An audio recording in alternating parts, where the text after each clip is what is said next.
আসসালামু আলাইকুম। মাত্র কয়েকদিন আগেই আমরা যে নতুন হাউসটা তৈরি করেছি, এই হাউসের মধ্যে আমরা কিছু কই মাছ ছেড়েছিলাম, অর্থাৎ কই মাছের কিছু পোনা ছেড়েছিলাম। যশোর থেকে আনা ওই কই মাছের পোনাগুলির সাথে আমরা আগে থেকেই কিছু সাদা মাছ দিয়ে রেখেছিলাম আমাদের এই হাউসের মধ্যে। তো গতকালকে কাজে যাওয়ার সময় আমরা একটা জিনিস লক্ষ্য করলাম, সেটা হচ্ছে আমাদের হাউসের পানিটা একেবারে কালো হয়ে গিয়েছে এবং তা থেকে দুর্গন্ধ বেরোচ্ছে। গতকাল এটা আমাদের আর দেখা হয়নি, কারণ গতকাল আমরা সারাদিন বাড়িতেই ছিলাম না। তো আজকে সকালবেলা আমরা দেখতে পেলাম যে এটার পানির অবস্থা আরো খারাপ হয়ে গিয়েছে, যে কোনো মুহূর্তে এখানকার মাছগুলি মারা যেতে পারে। তাই সিদ্ধান্ত নিলাম আজকে যে করেই হোক এই হাউজের পানি পরিষ্কার করতে হবে, যেহেতু আকাশে প্রচুর পরিমাণে মেঘ এবং বৃষ্টি হচ্ছে সারাদিন গুড়ি গুড়ি, গত কয়েকদিনই হচ্ছে। কারণ আমরা প্রায় গত কয়েকদিন যাবত ভিজে ভিজেই আমাদেরকে কাজ করতে হচ্ছে, আমরা শুকানোর সময়টাই পাচ্ছি না রাত ছাড়া। তো যাই হোক, হাউজের পানি বের করার জন্য আমাদের এখানে সুন্দর একটা সিস্টেম আমরা আগে থেকে তৈরি করে রেখেছিলাম, যদি কোনো সমস্যা হয় তাহলে পানিগুলি যাতে দ্রুত বের করে দিতে পারি। তো আমরা ওই চাবিটা খুলে দিলাম, মানে ওই কলটা খুলে দিলাম, তারপর দেওয়ার পরে ওখান থেকে পানি আসতেছিল এবং ওই পানিগুলিকে আটকানোর জন্য, অর্থাৎ পানির ভেতর যেহেতু মাছ রয়েছে, মানে ছোট ছোট কই মাছগুলি আছে, বড় যে মাছগুলি আছে সেগুলো তার বেরোবে না, কিন্তু ছোট ছোট কই মাছগুলি যাতে বের হয়ে না যেতে পারে এই জন্য মূলত আমরা ওখানে দাঁড়িয়েছিলাম। কারণ ওখানে যদি আপাতত কিছু দেওয়া হয় তাহলে পানির স্রোতটা কমে যেতে পারে এবং পানি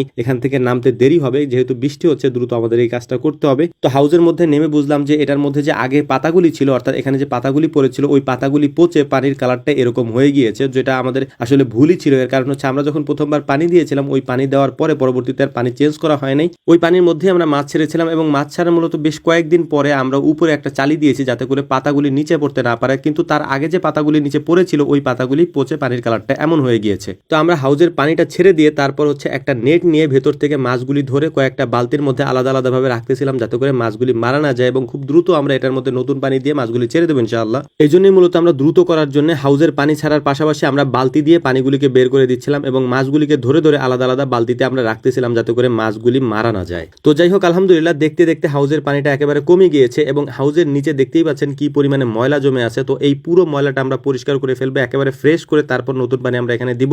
আগের বারের মতো ভুলটা আমরা করব না, কারণ আগের বার যে ভুল করেছি, যে কারণেই মূলত আমাদের এই বৃষ্টির মধ্যে, প্রচন্ড বৃষ্টির মধ্যে এই কাজগুলো আমাদেরকে করতে হচ্ছে, সেই ভুলটা আমরা আর দ্বিতীয়বার করবো না ইনশাআল্লাহ। তো যাই হোক, আলহামদুলিল্লাহ হাউজের পানি মোটামুটি শেষ হয়ে গিয়েছে, আমরা সমস্ত পানি বের করে ফেলেছি এবং উঠিয়ে ফেলেছি এখান থেকে। এখন সুন্দর করে এটাকে ধুয়ে পরিষ্কার করে এটার নিচে যে ময়লাগুলি আছে সেই ময়লাগুলিকে উঠিয়ে ফেলে তারপর এখানে আমরা নতুন পানি দিয়ে নতুন করে ওই মাছগুলিকে এখানে ছেড়ে দেবো। এর পাশাপাশি আমরা মূলত আমাদের যে মেশিন রয়েছে, স্যালো মেশিন বলি আমরা, এই মেশিনটা চালিয়ে দেবো যাতে করে দ্রুত হচ্ছে এখানে আমরা পানি দিতে পারি। কারণ আমরা যদি মোটর দিয়ে দিই তাহলে আমাদের অনেক বেশি সময়ের প্রয়োজন হবে, অত সময় আমরা না নিয়ে আমরা মেশিন চালিয়ে দেবো। আগেরবার যেরকমটা করেছিলাম সেটা করে এটাকে আমরা ভর্তি করে দেবো। এর পাশাপাশি এখানে এর পরবর্তীতে আপনারা আমাদেরকে একটা পরামর্শ দিবেন, এখানে প্রচুর পরিমাণে আয়রন আছে, কারণ এখানে যদি নদীর পানি আমরা এনে দিতে পারতাম তাহলে হয়তো এই আয়রনটা হইতো না। যেহেতু আমরা মেশিন দিয়ে পানি উঠিয়ে তারপর এখানে দেই, তাই প্রচুর পরিমাণে আয়রন থাকে। এই আয়রন কাটানোর জন্য কি দেওয়া যায় বা কি দিলে আয়রনটা কমে যেতে পারে, সেটা যদি আপনাদের কারো জানা থাকে আমাদেরকে অবশ্যই জানাবেন ইনশাআল্লাহ। আলহামদুলিল্লাহ দেখতে দেখতে আমাদের সব কাজ কমপ্লিট হয়ে গিয়েছে। এটার মধ্যে আমরা পানি দিয়ে দিয়েছি এবং উপর দিয়ে আমরা আলাদা আরেকটা নেট দিয়ে দিয়েছি, যাতে ওই নেটের মাঝখান দিয়ে আরেকটা নেট দেওয়ার কারণে পাতাগুলি আর না পড়তে পারে। তো যাই হোক, মোটামুটি আমাদের কাজ এখন শেষ। আমাদের জন্য দোয়া করবেন। আসসালামু আলাইকুম ওয়া রাহমাতুল্লাহ।